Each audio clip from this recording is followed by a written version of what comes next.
بسم اللہ الرحمن الرحیم۔ ایک مسئلہ ہے کہ رمضان کا مہینہ چونکہ ختم ہوا تو رمضان کے بعد شوال کے مہینے میں لوگ یہ سوال پوچھتے ہیں کہ بھئی شوال کے جو 6 روزے رکھے جاتے ہیں اس کی کیا فضیلت ہے اور اس کو کیسے رکھا جائے۔ اکثر لوگوں کو اس میں الجھن میں پایا۔ آپ کے ساتھیوں میں سے کسی ساتھی نے درخواست کی کہ لوگوں کے سامنے آ جاویں اس کی فضیلت اور مسئلے کی صحیح تحقیق، تو میں آپ کے سامنے بیان کر دوں۔ شوال کے 6 روزوں کی بہت فضیلت ہے۔ یہ ایک مستحب روزہ ہے۔ حدیث پاک میں آتا ہے کہ جو رمضان کے مہینے کے پورے روزے رکھے، 30 یا 29 جتنے بھی روزے ہوں، اس کے ساتھ ساتھ اگر کوئی آدمی 6 روزے ملا دے، شوال کے 6 روزوں کو بھی رکھے اور اس کا اہتمام کرے، تو گویا وہ ہمیشہ پورے سال وہ روزے دار ہوں، اس کا ثواب ملتا ہے۔ یہ کوئی معمولی فضیلت نہیں ہے، بہت بڑی فضیلت ہے۔ کیسے؟ گنت کے حساب سے آپ کو سمجھاؤ۔ اللہ تبارک و تعالیٰ نے بتایا ہے قرآن کریم میں، آپ ایک نیک کام کرو میں آپ کو کم سے کم اس کا 10 گنا ثواب دوں گا، اجر دوں گا۔ آپ نے 30 دن کے ماشاءاللہ روزے رکھے تو ان 30 دنوں کا ثواب گویا کتنے مہینے ہوئے؟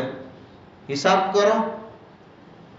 30 دن کے روزے، ایک دن کا روزہ اس کا ثواب گویا کہ 10 دن کے برابر ہوا، تو 30 دن کے کتنے ہوئے؟ 300 ہوئے۔ اب 65 رہ گئے یا 60، 360 دن کا سال ہوتا ہے، 365 دن کا، تو اب باقی 6 روزے ہم رکھیں گے تو ایک روزہ 10 روزوں کے برابر، تو 6 روزے کتنے روزوں کے برابر؟ 60 روزوں کے برابر۔ تو اس اعتبار سے گنت کے حساب سے بھی، اور اللہ نے جو ایک نیکی کی فضیلت بیان کی ہے کہ 10 گنا کم سے کم ہم اجر دیں گے، تو اس اعتبار سے اگر ہم ان 6 روزوں کو ملا لیں گے تو یہ 6 روزے گویا ان رکھنے کے نتیجے میں ہم ایسی فضیلت کے حقدار ہو جائیں گے گویا ہم پورے سال روزہ رکھنے والے ہو۔ اس لیے جن لوگوں کو استطاعت ہو، جن لوگوں کو طاقت ہو، سہولت ہو، تو وہ یہ 6 روزے رکھے۔ لیکن یہ چونکہ مستحب روزہ ہے، اگر کوئی نہیں رکھتا ہے تو پھر طعن و تشنیع بھی نہیں کرنی ہے، کہنا ہے کہ یہ روزہ نہیں رکھتا ہے، ایسا نہیں کرنا ہے۔ یہ نفل ہے، مستحب ہے، رکھے تو ثواب ملے گا، نہ رکھے تو کوئی گناہ بھی نہیں ہوگا۔ ایک اور مسئلہ لوگ پوچھتے ہیں اس کے حوالے سے کہ مولانا صاحب یہ روزے بھی ترتیب رکھنے، لائن سر رکھنے، یا پھر اس کو الگ الگ بھی رکھ سکتے ہیں؟ عید کے دن نہیں رکھنا، عید کا دن خوشی منانے کا دن ہے، اللہ کی طرف سے افطار کا دن ہے، اس دن تو قطعاً نہ رکھے یہ روزہ۔ عید کے جسٹ بعد آپ 6 دن لگاتار رکھو تو بھی رکھ سکتے ہو۔ پورے شوال کے مہینے میں الگ الگ دن بیچ میں کچھ وقفہ کر لیا، کبھی رکھا کبھی نہیں رکھا، کسی بھی طریقے سے مہینے میں 6 روزے پورے کرو، آپ کو یہ فضیلت حاصل ہو جائے گی۔ ٹھیک ہے، تو اس مسئلے کا حل آپ کو معلوم ہو گیا۔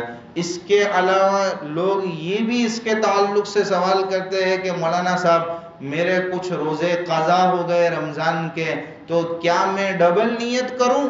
یہ 6 روزے رکھوں، نفل کی بھی نیت کروں اور فرض کی بھی نیت کروں، تو میں ایک کام سے 2 کام میرے ہو جاوے، ایک تیر سے 2 شکار ہو جاوے نا، یہ بھی ثواب مل جاوے۔ لوگ ایسا سمجھتے ہیں، تو آپ کی یہ سمجھ غلط ہے۔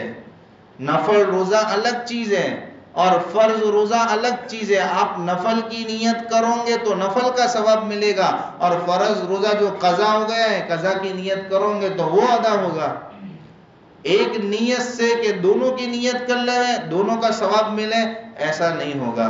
اس لیے اگر آپ کی ذمہ فرض روزوں کی قضا ہے اور آپ یہ سمجھتے ہیں کہ اگر ان فرض روزوں کی قضا بعد میں نہیں کر سکوں گا، میرے لیے دشوار ہو جائے گا، تو آپ ان 6 روزوں کے بجائے ان فرض روزوں کی قضا کریں۔ لیکن آپ کا دل مطمئن ہے کہ بھئی بعد میں اللہ نے استطاعت دیں گے اور میرے اندر اتنی سخت ہے کہ میں ان فرض روزوں کی کبھی نہ کبھی جلد از جلد قضا کر لوں گا، تو آپ یہ 6 روزے رکھ لیجئے، اس کی فضیلت کے بھی حقدار ہو جائیے، اور بعد میں اللہ جب موقع میسر کرے تو ان روزوں کی، فرض روزوں کی قضا کر لیجئے۔ تو یہ شوال کے 6 روزوں کے تعلق سے کچھ ضروری وضاحت تھی، وہ آپ کے سامنے بیان کی گئی. لوگ جو استطاعت رکھتے ہیں اس کا اہتمام کریں. اللہ مجھے بھی اور آپ سب کو اس فضیلت سے فائدہ اٹھانے کی توفیق نصیب فرمائے.